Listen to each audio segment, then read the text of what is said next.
કેનેડાના વિનિપેગમાં રહેતા બલકરણ સિંઘ નામના એક ઇન્ડિયનને કોર્ટ દ્વારા $50,000ના દંડ ઉપરાંત હાઉસ અરેસ્ટની સજા ફટકારવામાં આવી છે.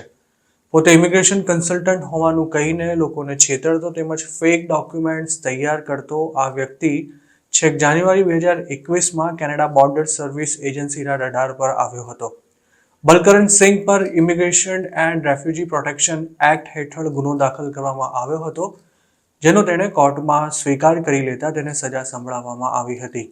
બોર્ડર સર્વિસ એજન્સીના જણાવ્યા અનુસાર બલકરણ સિંઘે 3 પંજાબી યુવકો માટે વર્ક પરમિટ કઢાવવા ત્રણેય માટે ફેક જોબ ઓફર લેટર તૈયાર કર્યા હતા.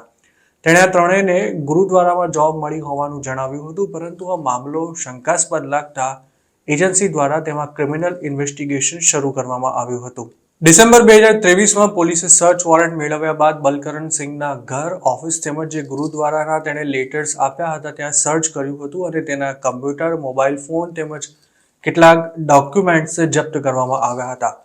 બોર્ડર સર્વિસીસ એજન્સીના જણાવ્યા અનુસાર બલકરણ સિંઘે કાયદાનો ભંગ કરીને ગુરુદ્વારાના નામે જોબ ઓફર લેટર્સ બનાવ્યા હતા અને પોતાની ઇમિગ્રેશન કન્સલ્ટન્સીના ક્લાયન્ટ્સને કેનેડાની વર્ક પરમિટ અપાવવા માટે ફેક ડોક્યુમેન્ટ્સ પણ તૈયાર કર્યા હતા.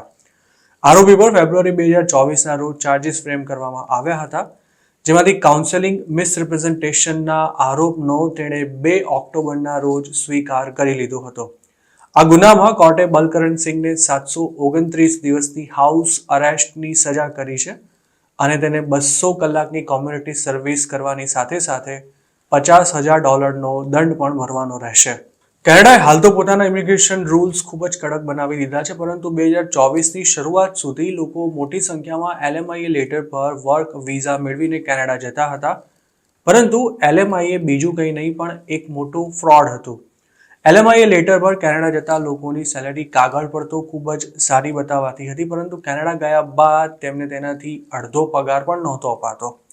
એટલું જ નહીં, LMIAને કેનેડામાં રહેતા મોટાભાગના ઇન્ડિયન્સે મહેનત વિના જ તગડી કમાણી કરવાનું સાધન પણ બનાવી લીધું હતું, જેમાં લેટર ઇસ્યુ કરવા માટે લાખો રૂપિયાનો ચાર્જ વસૂલવામાં આવતો હતો અને જોબ કરવા આવનારાનું ભરપૂર શોષણ પણ કરાતું હતું.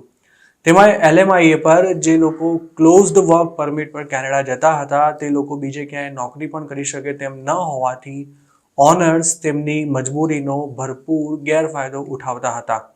ગુજરાતમાં પણ LMIA લેટરના નામે કેટલાય લોકો સાથે લાખો રૂપિયાના ફ્રોડ કરવામાં આવ્યા છે અને ઘણા લોકો કેનેડા જઈને હેરાન થઈ પાછા પણ આવ્યા છે, પરંતુ આવા કેસમાં કેનેડિયન ઓથોરિટીને ફરિયાદ કરવાની ભાગ્યે જ કોઈ હિંમત કરતું હોય છે.